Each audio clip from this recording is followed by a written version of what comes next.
Climate change is a pretty contentious issue.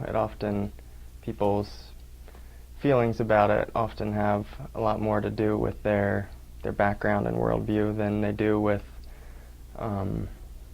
maybe the science of it or the impacts of it. But in the very physical sense, climate change just means what it sounds like. It's the changing of our global climate, and it's something that has always been and has always will be. The climate has always been changing. It's more, there's a lot of attention given to climate change right now because of the attribution question, and it seems like there's a lot of evidence to suggest that the CO2 that humans are putting into the atmosphere through production of energy and through doing all the stuff we do is now contributing to climate change. Climate change is affecting agriculture and will continue to affect agriculture. It's something that farmers are in some ways familiar with, although some producers and producers in the southeast might be not especially excited about talking about climate change. But if you look at the history of farmers in the southeast and farmers in Florida, they'll be able to tell you how climate has changed. Maybe they've changed their production systems, changed what they grow in response to how the climate has changed. So, at times it's a very polarizing thing, but when you talk with farmers about the details of it, it's something that's familiar to them. And it's a lot of times when people discuss climate change, the focus is on temperatures and putting a linear trend through global temperatures. But in agriculture, it's felt through a variety of ways, sometimes related to temperature. In Florida, in the southeast, where we have a lot of temperate fruit production, there can be impacts on the chilling hours. And when you look at temperature trends, a lot of the differences happen in nighttime temperatures, and they happen in cooler parts of the year. So the winters are getting warmer, and night times are getting warmer. Specifically, warmer winters is having and will continue to have some impact on chilling requirements. And there are plant breeders that are trying to deal with that through plant breeding and trying to come up with varieties that have different chilling needs.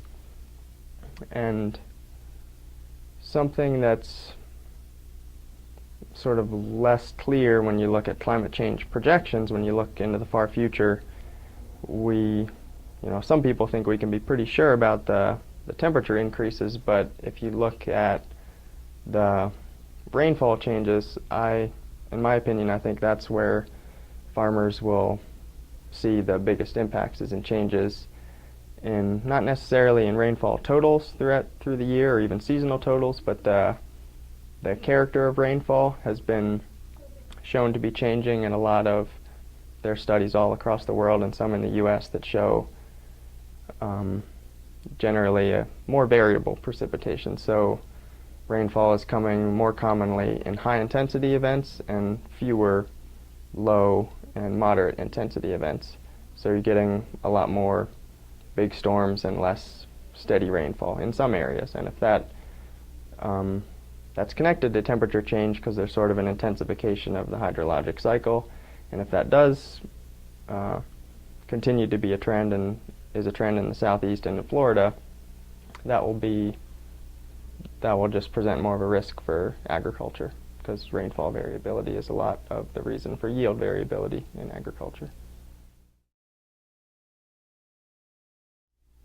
Florida agriculture has certainly been impacted by climate change, and I think in Florida there's probably a little more urgency being felt on the topic of climate change. We have a lot more coastal communities, and so that often means people are more concerned about climate change in those areas. And how it's affected agriculture, a lot of times they're, while the major agricultural areas aren't in those, right near the coast, they can sometimes be close. And for irrigated crops,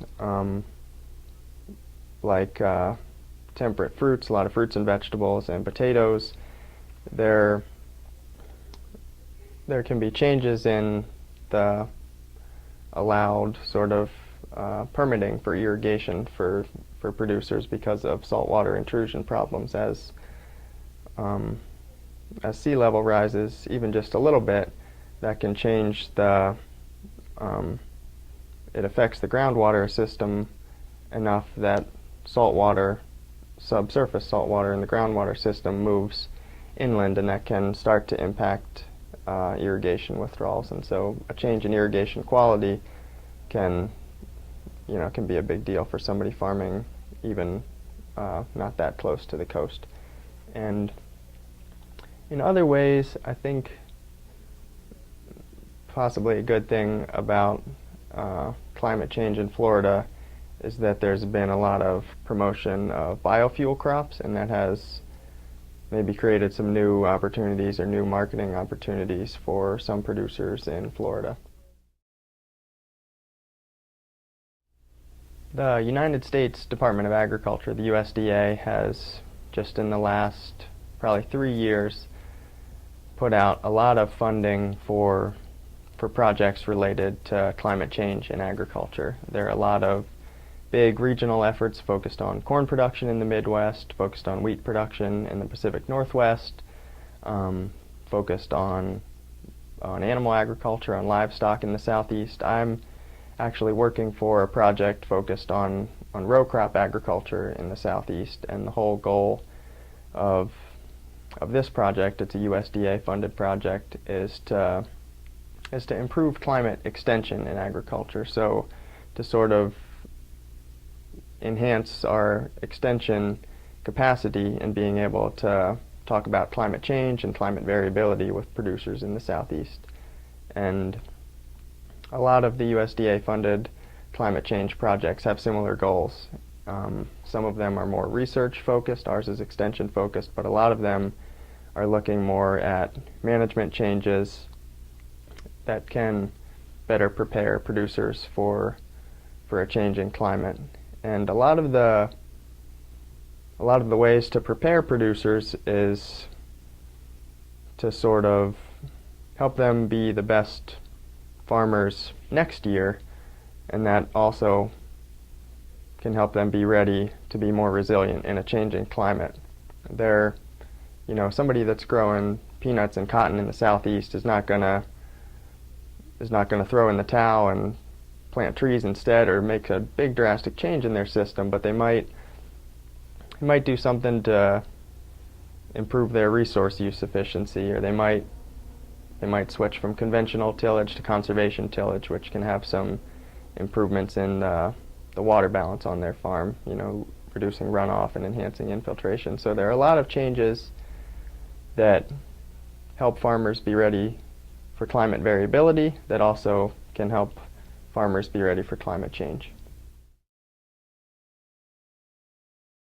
Well, I'll start with the longer time horizon. Most of the standard model predictions that you will read about or see in the media are looking at 2100, and the projections range from between about 2 and 10 degrees Fahrenheit of an increase in global temperature in the next 100 years. So 2 degrees warmer or 10 degrees warmer. And the reason for that big range is because there are some differences in the model, and there are also different scenarios in the global economy, how developed the global economy becomes and how we go about that development. If we make more efforts to reduce CO2 emissions, there's projected to be a lower temperature rise. So between 2 and 10 degrees in the next 100 years. And in the last 50 years, globally, there's been about a 1/4 degree Fahrenheit increase every decade.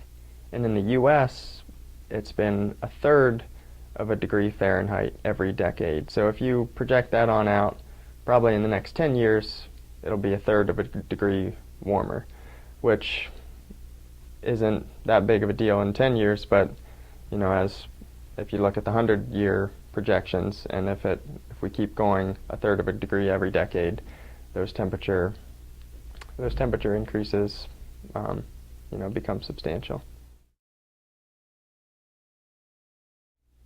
Climate change impacts different kinds of people very differently, and for producers in the Southeast or producers in the U.S. in general that have more resources compared to producers or farmers in less developed parts of the world, they're going to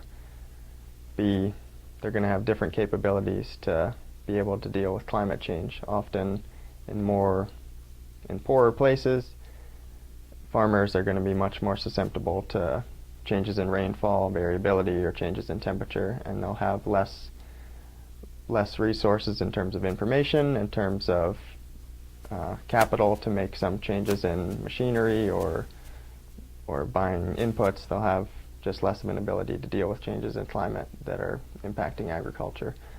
And environmental sustainability, looking at probably water resource sustainability, is one of the leading concerns, and will be one of the leading concerns when we're looking at agriculture in developing nations and sustainability in developing nations. They're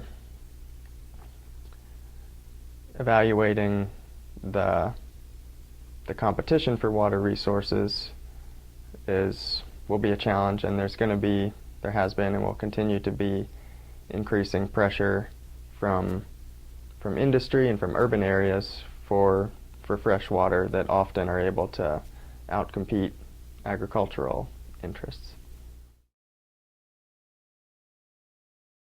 Well, it's pretty difficult to know what to do about an issue as broad and as uncertain as climate change.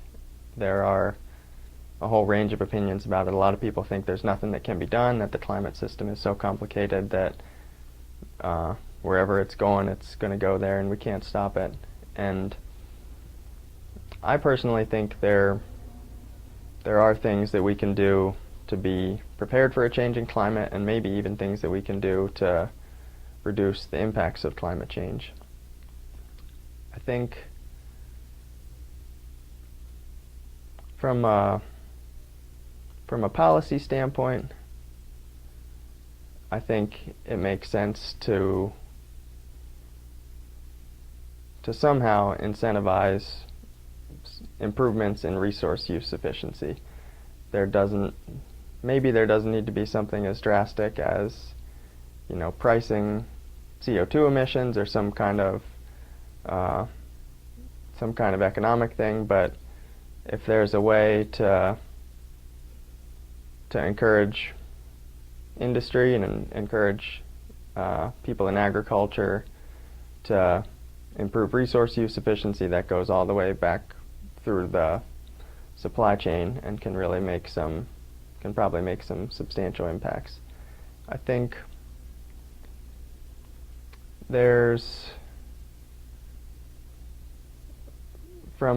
if you look at the two sort of tails of perceptions on climate change, people that are dismissive about it and people that are very alarmed about it,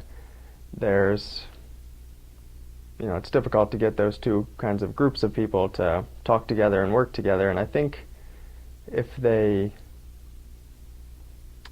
could, I think that would be some success, and would maybe enable us as a society to better move forward with how to deal about climate change, if there was a way to for us as a society to worry less about who was right or wrong.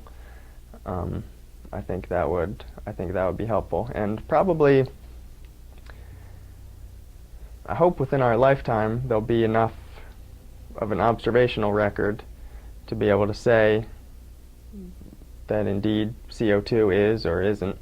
I think it probably is, but there'll be enough of a record in temperatures and CO2 to be able to say, well, CO2 really is causing this sustained increase in temperatures, and so we do need to do something about it, however expensive it is. And I'm sympathetic to people who say we can't, cut down on CO2 because in some places that's going to be too costly, especially in developing countries that are just getting going. They can't, maybe they can't afford to be too careful about their energy use and CO2 emissions. But I think when we get it sorted, hopefully soon, that the data shows strongly enough that CO2 is making impacts on global climate and temperatures, then I think we'll be able to more comfortably move ahead with making changes, even if they are expensive.